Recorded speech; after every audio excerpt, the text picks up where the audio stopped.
사도신경으로 우리의 신앙을 고백하겠습니다.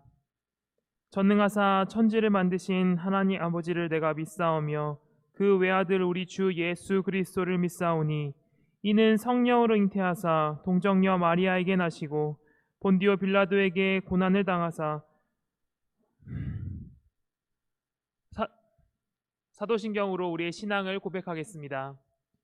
전능하사 천지를 만드신 하나님 아버지를 내가 믿사오며 그 외아들 우리 주 예수 그리스도를 믿사오니 이는 성령으로 잉태하사 동정녀 마리아에게 나시고 본디오 빌라도에게 고난을 받으사 십자가에 못 박혀 죽으시고 장사한 지 사흘 만에 죽은 자 가운데서 다시 살아나시며 하늘에 오르사 전능하신 하나님 우편에 앉아 계시다가 저희로서 산자와 죽은 자를 심판하러 오시리라.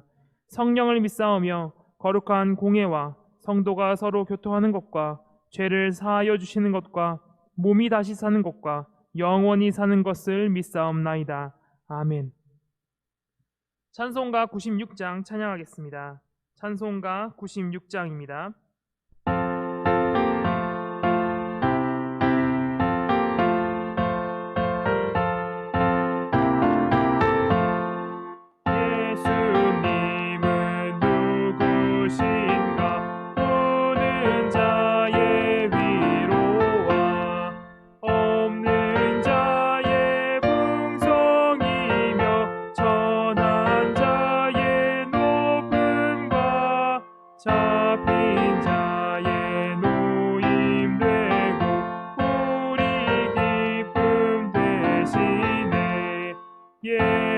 예수님은 누구신가? 약한 자의 강함과 눈먼 자의 빛이시며 병든 자의 고침과 죽은 자의 부활되고 우리 생명 되시네. 예수님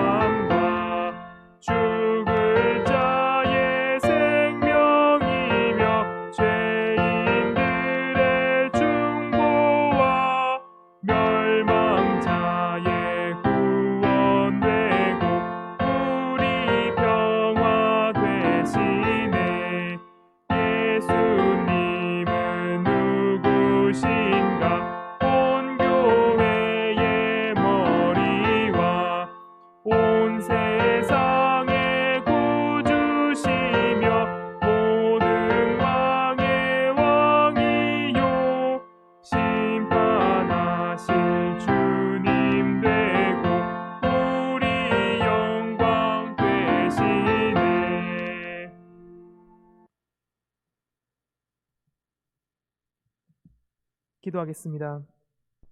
사랑과 은혜로 충만하신 하나님 아버지, 이 복된 주일을 맞이하게 하심에 주님 감사합니다. 주님, 저희가 바라는 것은 주를 의지하여 살아가는 것입니다. 주 안에서 기쁨을 누리는 삶을 살게 하옵소서.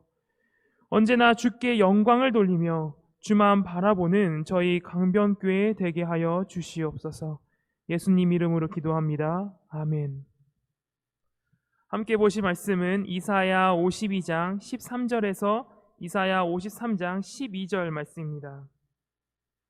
함께 보실 말씀은 이사야 52장 13절부터 53장 12절 말씀입니다.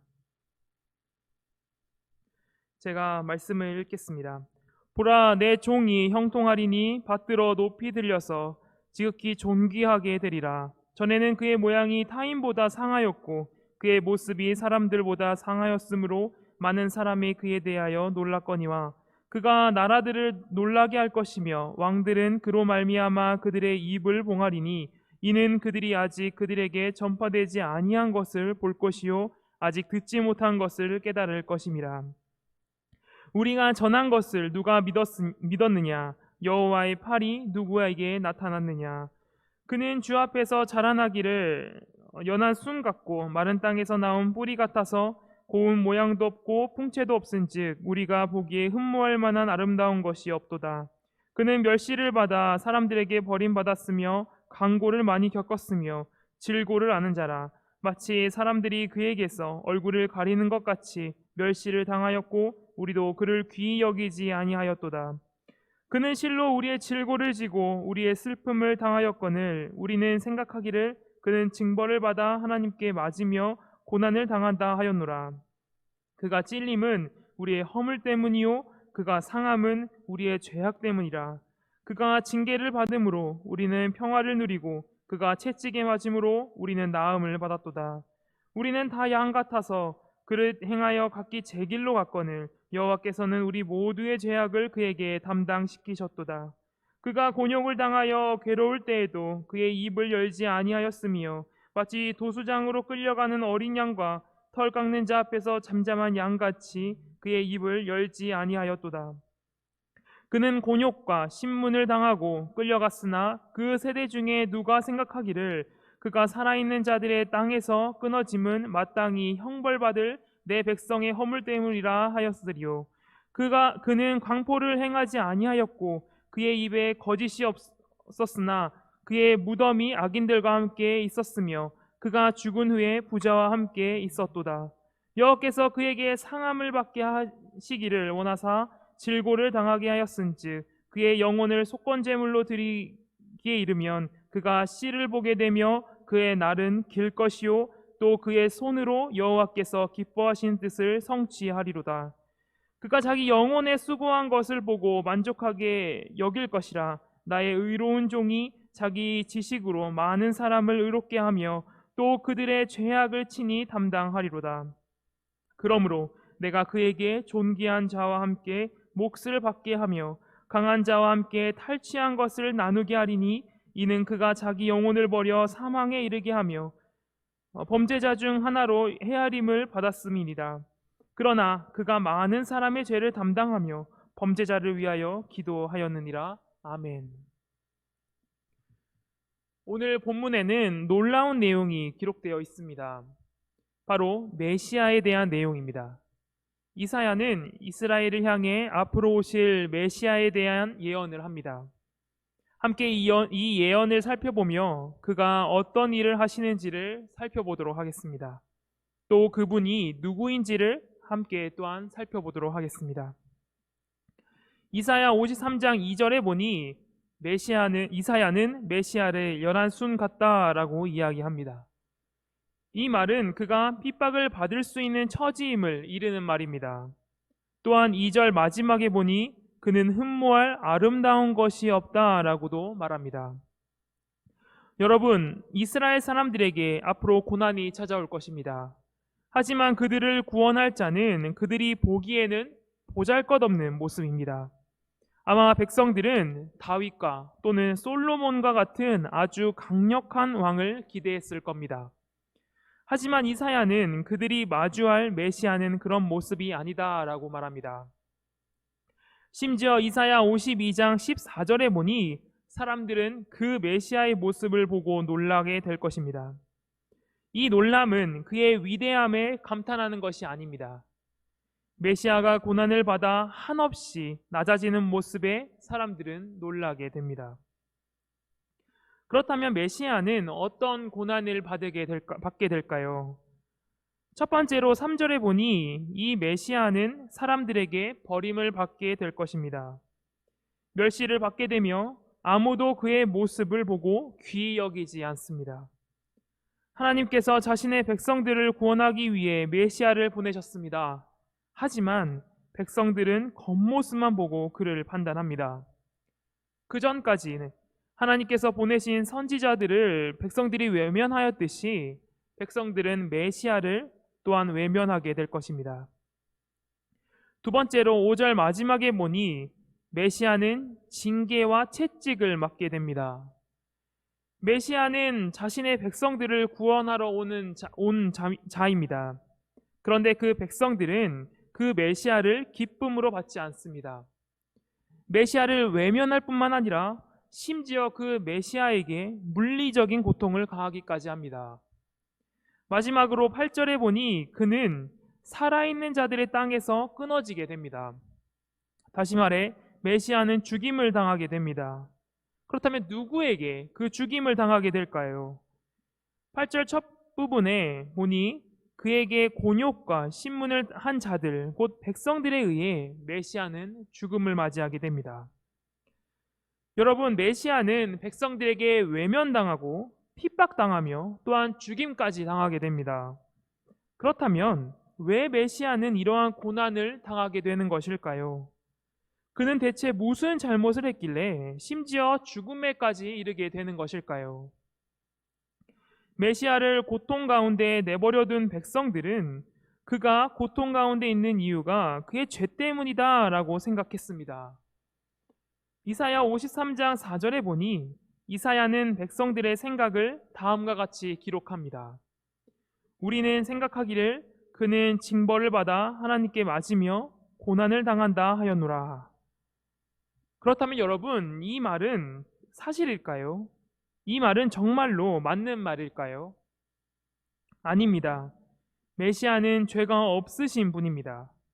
9절에 보니 메시아는 강포를 행하지 않으며 그의 입에는 거짓이 없는 자라고 기록되어 있습니다. 그는 죄가 없는 거룩한 분이신 것이죠.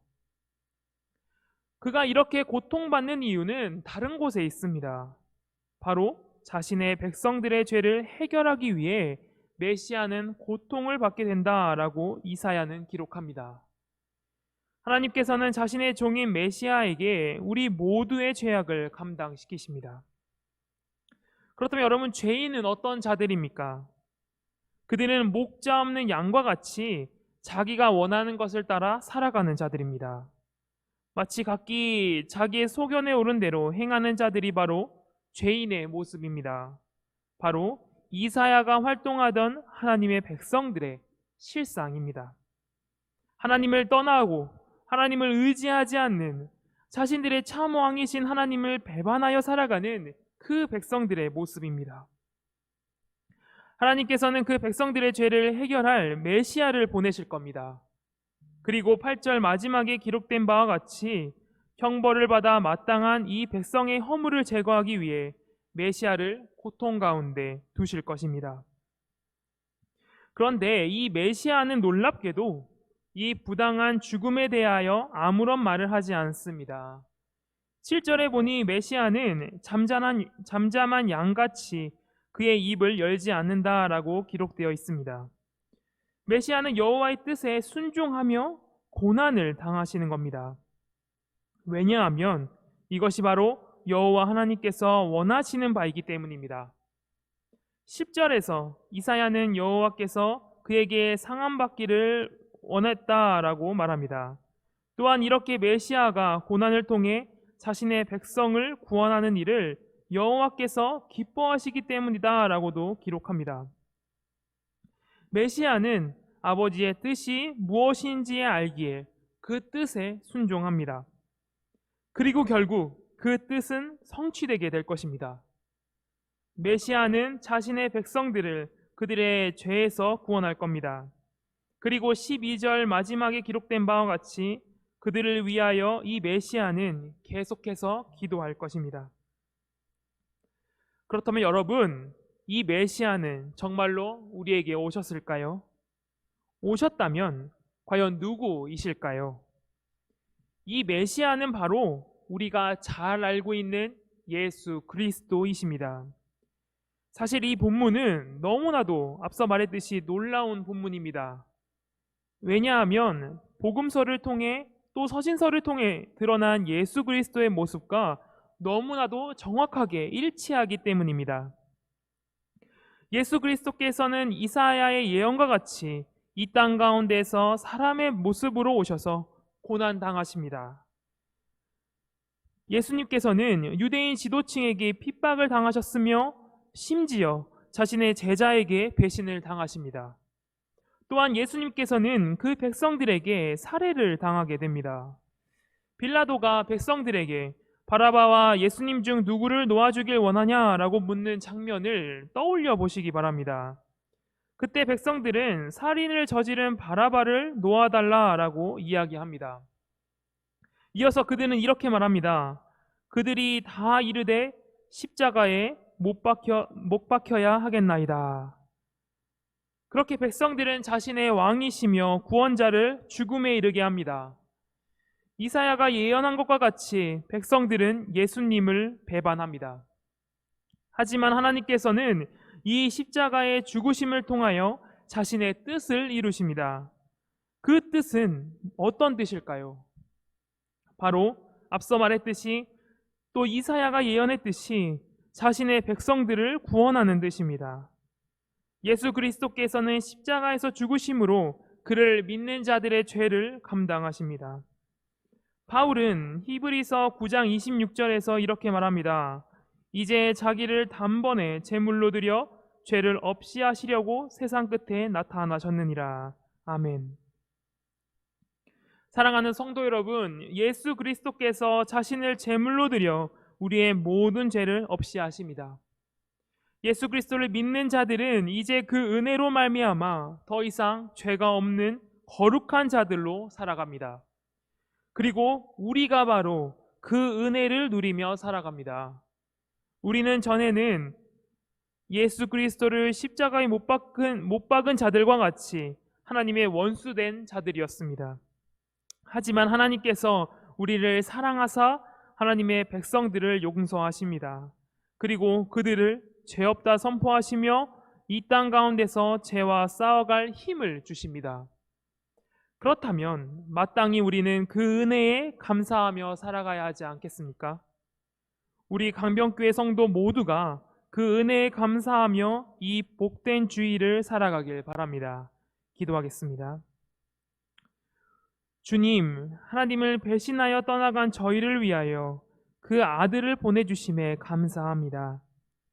그 아들을 통하여 우리의 모든 죄를 용서해 주심에도 또한 감사합니다. 주님, 이 사실을 기억하는 우리 모두 되길 원하오니 그 복을 누리는 우리 모두가 되게 하여 주시옵소서. 주여, 오늘은 복된 주일입니다. 이 주일에 주님의 은혜를 기억하며 감사하는 저희 강변교회 되게 하옵소서. 예수님 이름으로 기도합니다. 아멘. 하늘에 계신 우리 아버지여, 이름이 거룩히 여김을 받으시오며 나라가 임하시오며 뜻이 하늘에서 이루어진 것 같이 땅에서도 이루어지이다. 오늘 우리에게 일용할 양식을 주시옵고 우리가 우리에게 죄 지은 자를 사하여 준 것 같이 우리 죄를 사하여 주시옵고 우리를 시험에 들게 하지 마시옵고 다만 악에서 구하시옵소서. 나라와 권세와 영광이 아버지께 영원히 쌓옵나이다. 아멘.